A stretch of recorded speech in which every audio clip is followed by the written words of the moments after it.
बार फिर स्वागत है आप सभी का अपने यूट्यूब चैनल पर। तो आज की वीडियो में हम चर्चा करेंगे महात्मा गांधी काशी विद्यापीठ वाराणसी से आई विज्ञप्ति के विषय में। जो ये विज्ञप्ति है आपके किस संबंध में है? आपके पीएचडी के संबंध में। ठीक है, किस विषय से है? आपके वाणिज्य विभाग से। तो जैसा कि आप सभी को पता है, इस विश्वविद्यालय से पीएचडी के आवेदन निकले थे। तो जिन अभ्यर्थियों ने आवेदन किए, उसके बाद ऐसे अभ्यर्थी भी थे जिन्होंने एंट्रेंस दिया। उसके बाद देखिए, जो स्टूडेंट ने एंट्रेंस को क्लियर किया, ठीक है, उनका रिजल्ट निकला। अब क्या है, जिन्होंने एंट्रेंस क्लियर किया है प्लस जो नेट जेआरएफ के स्टूडेंट हैं, यानी कि जो एग्जेम्प्टेड कैटेगरी के अंतर्गत आते हैं, जिन्होंने एंट्रेंस नहीं दिया और जो एंट्रेंस क्लियर किए हुए हैं, तो उन दोनों कैटेगरी के स्टूडेंट को क्या है, अपने डॉक्यूमेंट जमा करने हैं। ठीक है, तो उसी संबंध में ये नोटिस दिया गया है। तो पढ़ लेते हैं क्या कहा है इन्होंने कि वाणिज्य विषय में शोध प्रवेश परीक्षा 2023-24 उत्तीर्ण एवं शोध प्रवेश परीक्षा से मुक्त, यानी कि नेट जेआरएफ एग्जेम्प्टेड कैटेगरी सभी आवेदकों को सूचित किया जाता है कि वह अपने आवेदन पत्र के साथ निम्नलिखित प्रलेखों को दिनांक 29 मार्च, ठीक है, 2025 तक वाणिज्य विभाग महात्मा गांधी काशी विद्यापीठ के कार्यालय में जमा करें। क्या करना है आपको, चाहे वो एंट्रेंस के माध्यम से स्टूडेंट हो या फिर वो एग्जेम्प्टेड कैटेगरी यानी कि नेट जेआरएफ के हो, तो उनका जैसे कि मैं बता रही हूँ आपको कि द्वितीय चरण चल रहा है। पहला चरण तो एंट्रेंस वाले स्टूडेंट के लिए था, द्वितीय चरण में क्या आपका साक्षात्कार होगा। तो अब आपको क्या अपने प्रपत्र जमा करने हैं, तो उसी संबंध में नोटिस है। कौन कौन से आपको डॉक्यूमेंट जमा करने हैं तो वो भी देख लेते हैं। सबसे पहला तो इन्होंने बोला आवेदन पत्र, यानी कि जब आपने एप्लीकेशन फॉर्म फिल किया था तो आपने उसका प्रिंट लिया होगा, है ना, तो उसको सबमिट करना है। इसके साथ ही पीएचडी प्रवेश पत्र 2023-24 द्वितीय चरण आवेदन पत्र की प्रति, यानी कि द्वितीय चरण में जो आपने एप्लीकेशन फॉर्म भरा होगा, देखिए यहाँ पर पहले चरण का भी फॉर्म भरा गया है प्लस दूसरे चरण का भी। ठीक है, तो ये चीज़ आप ध्यान देंगे। तो समस्त शैक्षणिक प्रलेख दस्तावेज हाई स्कूल से एमकॉम तक की स्वप्रमाणित छाया प्रति, यानी कि आपको अपने हाई स्कूल, इंटर, ग्रेजुएशन और मास्टर, ठीक है, इनकी आपको अंक तालिका या फिर कल मार्कशीट आपको सबमिट करनी है। साथ में ही ग्रेजुएशन और आपकी जो मास्टर है उसकी डिग्री भी आपको सबमिट करनी है।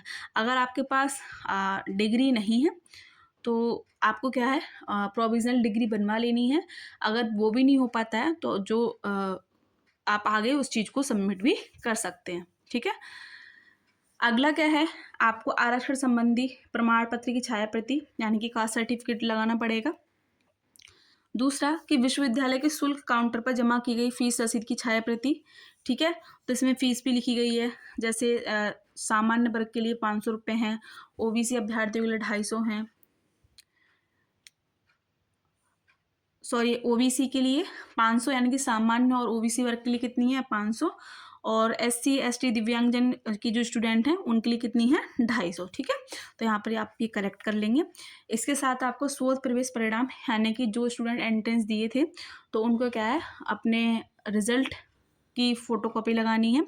ठीक है, साथ में ही जो स्टूडेंट नेट जेआरएफ है तो उन्हें नेट जेआरएफ का सर्टिफिकेट की छाया प्रति। ठीक है, इसके साथ जो महत्वपूर्ण शोध प्रस्ताव, यानी कि रिसर्च प्रपोजल कहते हैं, शोध प्रारूप कह लें, शोध संक्षिप्तिका कह लें, सिनॉप्सिस कह लें, तो इसकी आपको 3 प्रतियाँ हस्ताक्षर सहित, यानी कि आपके इसमें सिग्नेचर होने चाहिए। आपको ये चीज़ें कहाँ जमा करनी है, विभाग द्वारा निर्धारित एवं इस पत्र के साथ संलग्न प्रारूप के अनुसार। ठीक है, आपको ये सारी चीज़ें सबमिट करनी है। ठीक, यदि जो स्टूडेंट सिनॉप्सिस बनाने में थोड़े चूक रहे हैं या उन्हें दिक्कत हो रही है, तो आप चैनल पर जाकर क्या है कि सिनॉप्सिस कैसे बनाएं, कैसे सब विषय का चयन करें, तो इस पर क्या सर ने आपको वीडियो प्रोवाइड कराई है, आप देख सकते हैं।